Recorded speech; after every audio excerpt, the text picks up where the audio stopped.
सांगायचं माझं प्रयोजन म्हणजे हे आहे की ज्या ज्या विद्यार्थ्यांना अलॉटमेंट झालेली आहे, तर अलॉटमेंट ज्या ज्या विद्यार्थ्यांना झालेलं असेल तर त्या त्या विद्यार्थ्यांना आता काय करायचं आहे, हा सगळ्यात महत्वाचा मुद्दा आता ज्या ज्या विद्यार्थ्यांना अलॉटमेंट झाला त्यांच्या समोर आहे. तर मी जसं तुम्हाला मागच्या वेळेस पण सांगितलं, मागच्या वेळेस सगळं राऊंड प्रोसेस कशी आहे ते मागच्या व्हिडिओमध्ये आपण सगळं क्लिअर केलेलंच आहे. परंतु त्याच्यामध्ये एक फ्री एक्झिट मी तुम्हाला सांगितलं होतं की या वर्षीचा जो कॅप राऊंड 1 आहे तर तो फ्री एक्झिट असणार आहे. आता फ्री एक्झिट म्हणजे काय, तर ज्या विद्यार्थ्यांना अलॉटमेंट झालेली आहे त्या विद्यार्थ्यांना कॉलेजला न जाता ते सेकंड राऊंडला जाऊ शकतात. परंतु जर तुम्ही कॉलेजला रिपोर्टिंग न करता जर सेकंड कॅप राऊंड मध्ये तुम्हाला जर जायचं असेल तर तुम्हाला जे काही कॉलेज या वेळेस अलॉट झालेलं आहे, कॅप राऊंड 1 मध्ये अलॉट झालेलं आहे, तर ते कॉलेज तुम्हाला फिक्स करून ठेवता येणार नाही. म्हणजेच काय की बाबा सेकंड राऊंडला तुम्हाला नवीन चॉईस फिलिंग करायचं आहे आणि फ्रेश मध्ये तुम्हाला जे काही कॉलेज मिळेल तेच कॉलेज तुमच्या सोबत राहील. हे जे पहिल्या राऊंड मध्ये तुम्हाला कॉलेज मिळालेलं आहे ते तुम्ही त्या कॉलेजला रिपोर्टिंग न केल्यामुळे ते तुमच्यासोबत राहणार नाहीये. तर ज्या विद्यार्थ्यांना गव्हर्नमेंटची सीट लागली असेल किंवा ज्या विद्यार्थ्यांना प्रायव्हेट एमबीबीएसची पण सीट लागली असेल, त्यांना जर वाटत असेल की बाबा मला जे कॉलेज मिळालेलं आहे मला ते पण माझ्या हाताशी ठेवायचं आहे आणि बेटरमेंट साठी जायचं आहे, तर अशा विद्यार्थ्यांनी कॉलेजला व्हिजिट करणं गरजेचं आहे. ज्या विद्यार्थ्यांना जर वाटत असेल की नाही मला कॉलेजला व्हिजिटच करायचं नाहीये, मला हे कॉलेजच आवडलं नाहीये, मला हे मिळालं तरी घ्यायचं नाही, तर अशाच विद्यार्थ्यांनी फ्री एक्झिटचा फायदा घ्यायचा आहे. त्या विद्यार्थ्यांना त्या कॉलेजला फिजिकल व्हेरिफिकेशन साठी रिपोर्टिंग साठी जायची गरज नाही आहे. ते डायरेक्टली कॅप राऊंड तुमचा फॉर्म भरू शकतात. परंतु असे विद्यार्थी की ज्यांना हे पण जे कॅप राऊंड 1 मध्ये तुम्हाला अलॉट झालेलं आहे ते पण तुम्हाला तुमच्या हाती ठेवायचं असेल आणि कॅप राऊंड 2 साठी जायचं असेल तर अशा सर्व विद्यार्थ्यांना कॉलेजला रिपोर्टिंग करणं गरजेचं आहे. आणि कॉलेजला रिपोर्टिंगला जात असताना आपल्याला कॉलेज रिपोर्टिंग म्हणजे काय आणि कॉलेज रिपोर्टिंगला जात असताना आपल्याला काय काय लागेल याच्याबद्दल आपण या व्हिडिओमध्ये आज डिस्कस करणार आहोत. तर सर्वप्रथम ज्या ज्या विद्यार्थ्यांना कॉलेजला अलॉटमेंट झालं असेल तर त्या सर्व विद्यार्थ्यांनी सर्वप्रथम तर त्या कॉलेजच्या वेबसाईटला व्हिजिट करायचं आहे. जे कॉलेज तुम्हाला अलॉट झालेलं आहे त्या कॉलेजच्या वेबसाईटला व्हिजिट करायचं आहे. हे व्हिजिट यासाठी करायचं आहे की इथे आपल्याला त्यांचे सर्व डॉक्युमेंट्स त्यांनी टाकलेले असतात की तुम्हाला ऍडमिशनला येत असताना काय काय घेऊन यायचं आहे व तिथली फीस किती असणार आहे.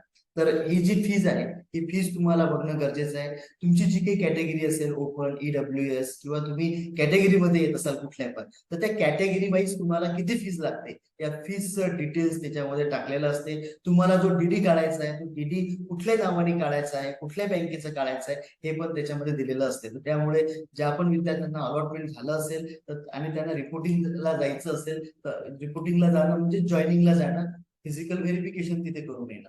तर याच्यासाठी त्यांना जायचं असेल तर त्यांना सर्वप्रथम वेबसाईटला व्हिजिट करणं गरजेचं आहे. 2 नंबरला जे काही तुमचे ओरिजिनल डॉक्युमेंट्स आहेत, जे काही तुम्ही ओरिजिनल डॉक्युमेंट्स अपलोड केले होते फॉर्म फिलिंग करताना किंवा कॅपराऊंड प्रोसेस करताना, तर ते सर्वच्या सर्व ओरिजिनल डॉक्युमेंट्स तुम्हाला तुमच्यासोबत असणं गरजेचे आहे. त्याच्यासोबतच अदर काही डॉक्युमेंट्स जसं मी तुम्हाला सांगितलं की त्यांची वेबसाईट व्हिजिट करायची आहे, तर जे मॅन्डेटरी डॉक्युमेंट्स आहेत की जे आपण अपलोड केले होते पण त्याच्या व्यतिरिक्त पण असे काही डॉक्युमेंट्स असतात की जे डॉक्युमेंट्स आपल्याला सोबत घेऊन जावे लागतात. तर ते डॉक्युमेंट्स त्या कॉलेज वाईज काय काय लागतात हे पण तुम्हाला त्या वेबसाईटवर बघणं गरजेचं असते. तर ते पण डॉक्युमेंट्स तुम्हाला सोबत नेणं गरजेचं आहे. त्याच्यानंतर अलॉटमेंट लेटर. अलॉटमेंट लेटर म्हणजे काय, तर तुम्हाला ते कॉलेज अलॉट झालेलं आहे याचं सीईटी सेल कडनं एक लेटर मिळते आपल्याला.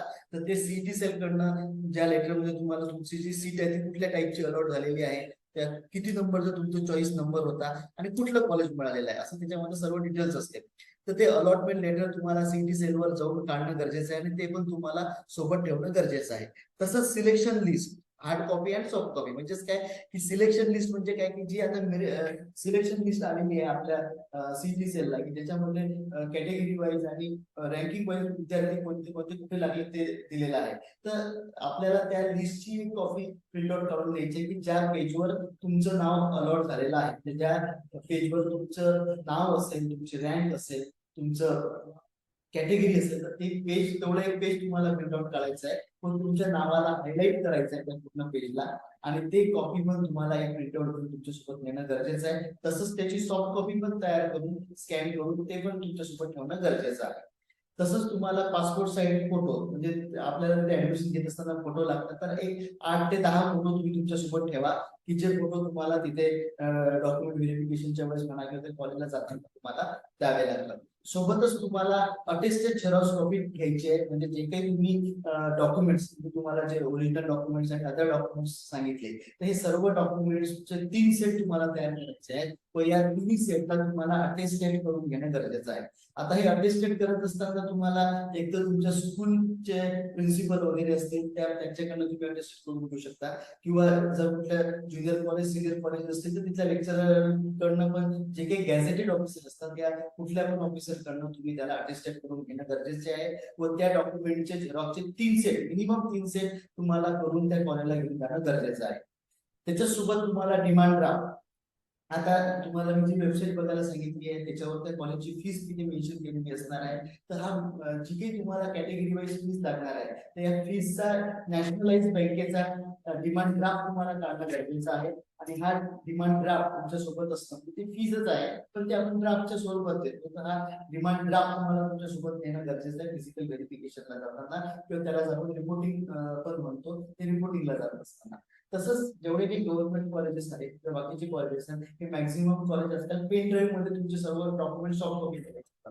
म्हणजेच काय की जेवढे काही तुम्ही डॉक्युमेंट अपलोड केले होते फॉर्म फिलअप करत असताना, तर ते सर्वच्या सर्व डॉक्युमेंट्स, त्याच्यासोबतच तुमचं अलॉटमेंट लेटर, त्याच्यानंतर तुम्हाला सिलेक्शन लिस्ट, तर या सगळ्या जे काही डॉक्युमेंट्स आहेत त्याचं तुम्हाला एक सॉफ्ट कॉपी तयार करायची आहे व ती एका पेन ड्राईव्ह मध्ये घेऊन तुम्हाला अलॉटमेंटला जात असताना जाणं गरजेचं आहे. त्या ज्या काही सर्व गोष्टी मी तुम्हाला सांगितल्या सर्व मॅन्डेटरी आहे.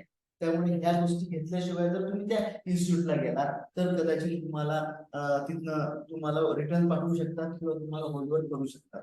त्यामुळे या सर्व गोष्टी तुम्हाला सोबत घेऊन जायचं आहे. आणि सगळ्यात महत्वाची गोष्ट जी आपल्याला कॉलेजला रिपोर्टिंगला जाताना लक्षात ठेवायची आहे ते म्हणजे रिटेन्शन फॉर्म. म्हणजे तुम्हाला जे काही कॉलेज अलॉट झालेलं आहे त्या कॉलेजला जर तुम्हाला ऍडमिशन घ्यायची असेल आणि या सर्व प्रोसेस मधनं बाहेर पडायचं असेल तरच तुम्हाला हा रिटेन्शन फॉर्म तिथे जाऊन भरून देण्याची गरज आहे. अन्यथा तुम्ही तिथे रिटेन्शन फॉर्म भरून देऊ नका. त्यांना तुमचं पूर्ण डॉक्युमेंट व्हेरिफिकेशन करू द्या, त्यांचं डिमांड ड्राफ्ट द्या व त्यांना सांगा की आम्हाला बेटरमेंट साठी जायचं आहे, आम्हाला ही सीट फिक्स करायची नाही आहे, याच्यापेक्षा चांगलं कॉलेजसाठी प्रयत्न करायचा आहे सेकंड थर्ड राऊंड मध्ये, त्यामुळे आम्हाला हा रिटेन्शन फॉर्म भरून द्यायचा नाहीये. तर या 10च्या 10 गोष्टी जर मी तुम्हाला सांगितल्या या सर्व लक्षात ठेवणं गरजेचं आहे.